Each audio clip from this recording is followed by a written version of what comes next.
Alors là, c'est typiquement le style de série que j'adore. Des gens enfermés dans une pièce, sous tension, pour de l'argent. Mais la guerre, en fait, la guerre. Expérience sociale typique. J'adore ce type de...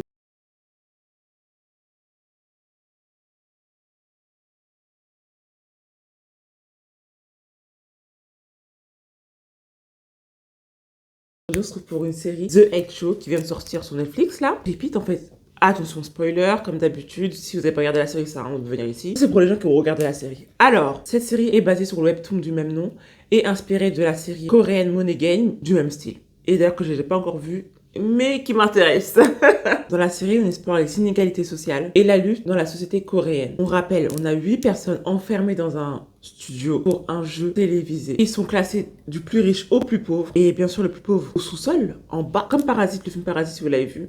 Pépite aussi. Franchement, j'ai trop aimé. En mettant en lumière les tensions et l'injustice sociale. Mais en fait, moi, j'aime trop. Vraiment, je vous dis, j'aime trop ce style de série. Bref. Alors, on a 8 personnes, 8 personnalités. Déjà, numéro 8, c'est typique le genre de personne qui pourrait regarder l'émission, là. Typique. On est face à une personne riche, puissante, qui se croit tout permis, dont tout lui est dû, qui néglige ceux d'en bas, les pauvres, en fait. Qui néglige la société, tout simplement. On a numéro 7, le traite. Le traite. Franchement, la tête, à première vue, on pourrait croire qu'il est altruiste, quelqu'un de confiant et tout, qu'il a vraiment pour aider les autres. En fait, déjà, je trouve qu'il est très manipulateur. Genre vraiment très manipulateur.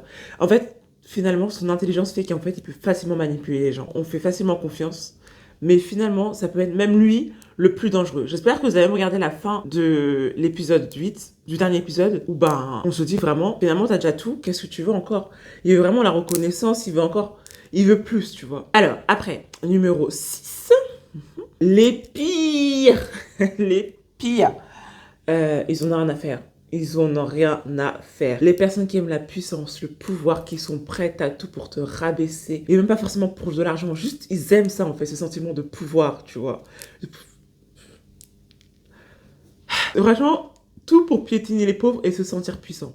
Tout. Numéro 5, franchement, elle m'a un peu saoulée, je vais pas vous mentir. Bon, je sais qu'il y a pire, hein, mais elle m'a vraiment saoulée. Vraiment une personne neutre, genre basique, neutre, qui a pas d'avis, qui est juste là pour suivre les gens, qui est juste là pour survivre aussi, et qui, dès qu'elle peut aider les gens pour se donner bonne conscience, tu vois. Enfin, je trouve, personnellement. Voilà. Numéro 4, le bon toutou. Le bon toutou, le bouffon, le bouffon du roi, vraiment, qui n'a pas d'estime de soi, la sangsue, genre la sangsue de la personne au pouvoir. Vraiment, on a tous une personne comme ça au travail, les gars. On a tous une personne comme ça au travail. Vraiment, une bolosse. Vraiment, elle me rend ouf, vraiment. Eh, vas-y. Pas d'estime, gère pas d'âme. C'est pas d'âme, c'est pas d'estime de soi. Vraiment, prête à tout pour avoir un soupçon de pouvoir, tu vois. Finalement, elle n'a pas le pouvoir. Elle n'a pas ce pouvoir. Elle peut pas réfléchir par elle-même. Bref. Son personnage a donné un peu de peps dans le truc, mais vraiment, elle est insupportable, genre. Insupportable. Numéro 3. Franchement, je pense que c'est une personne, genre, typiquement lambda, qui sait juste s'en sortir, qui se croit derrière intelligence, ça me fait rire vraiment. Sa réflexion. En fait, on a sa vision parce que je pense, en toute honnêteté, que parmi tous les 6 personnages, c'est la personne dont on peut le plus se connecter, en fait. Je pense. Je pense que c'est pour ça qu'en fait, on a sa vision des choses et ce qu'il pense. Voilà. Il n'y a rien à dire sur lui, vraiment, personnage lambda, simple. Numéro 2, Mako. Elle me fait penser à la jeunesse qui se rebelle contre le système, qui aime pas l'injustice, qui est là aussi pour aider les autres, etc., qui est là prêt pour se battre.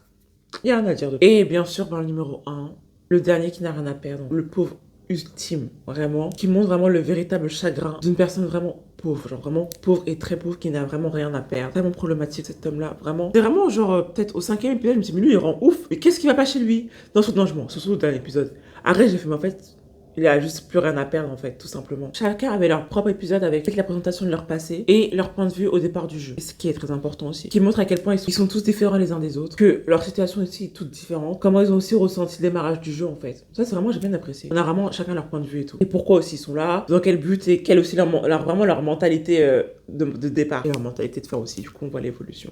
En plus, vraiment, au début ça commence bien, tout mignon, tout gentil, tout le monde s'aide, on veut juste de l'argent. Si on fait ça, bon, hormis numéro 8. Elle, on a dit, elle est vraiment juste là pour être là et elle est là juste pour faire sa meilleure vie. Et quand on y pense, quand on réfléchit, mais tout démarre suite au numéro 1. Par rapport aux étages, il est parti se servir à manger. Alors en fait, t'as rien fait aujourd'hui. T'as pas aidé. Pourquoi tu manges tous les jours, tu manges? Mais t'as pas aidé aujourd'hui. T'as médité. Vraiment, j'ai Lui là, trop problématique, il y a ça. Les orteils, ça aussi, on repart du coup là-dessus, alors qu'on a demandé depuis le départ. On aurait pu éviter plein de choses. Déjà la fin, vraiment la fin, il m'a saoulé. Vraiment, il m'a saoulé. Je veux pas vous mentir que le dernier épisode, je me suis dit en fait, on n'a pas encore fini. Genre, j'étais là, mais vous voulez pas vraiment pas apprendre de vos erreurs? Genre, à chaque fois, c'est toujours la même chose. On est là, on s'en sort, on dit, on arrive à s'en sortir des méchants. Pour au final, on repart là-dedans. Vraiment, numéro 8, elle a vraiment raison. Genre, franchement, j'aurais pu se rigoler et faire juste, en fait, les gars, vous faites juste pitié. Vraiment pitié. Franchement, quand il y a eu ce retournement de situation dans l'épisode 8, je dis, encore, les gars, vous abusez, vous apprenez pas vos erreurs. Surtout numéro 1, comment t'as souffert. Tu me saoules, en fait. Gros, tu me saoules. Vraiment, j'ai vraiment du mal avec l'épisode 8. Enfin, le début, là, son histoire de clown et tout, vraiment, il m'a trop saoulé, vraiment il m'a trop saoulé. Après même la fin, une fois j'étais encore dans le jeu, je me suis demandé mais comment ils avaient terminé ça en fait. Mais finalement, quand j'ai vu par rapport au Aloma, etc., le post-jeu, je me suis dit, au début j'étais un peu déçue, puis après je me suis dit en fait non, je voyais pas d'autre fin. Franchement je voyais pas comment ça aurait pu se terminer. Bref, je m'éloigne, ça pour dire que, dites-moi ce que vous avez pensé de la série. Moi j'ai vraiment apprécié tout ce social-là. Ça a vraiment fait rire, vraiment quand tu vois comment ça a démarré vraiment tout doucement, tout gentil, tout mignon, tout le monde s'aide et tout. Après il suffit d'une faille. Mais l'écart aussi, j'ai oublié le retournement de situation. J'avais oublié le truc principal où il y a eu des clans. Carrément, je me suis dit, mais en fait, c'est des gens qui se connaissaient avant et en fait, du coup, ils s'étaient mis d'accord. Quand les riches, 8, 7, 6 et numéro 4, je crois, ils ont fait leur truc là, le rebondissement. Je me suis dit, mais en fait, c'est des gens carrément de l'émission. Et même numéro 8, vraiment, j'ai juste jusqu'à la fin de savoir si c'était pas quelqu'un de l'émission parce qu'elle voulait que personne meure. Elle voulait juste de la torture et faire continuer le jeu. Je me suis demandé vraiment si c'est pas une personne de l'émission, tu vois. Mais en fait, non, elle est juste folle. Elle est juste folle. Voilà, je me suis encore parlé d'ailleurs.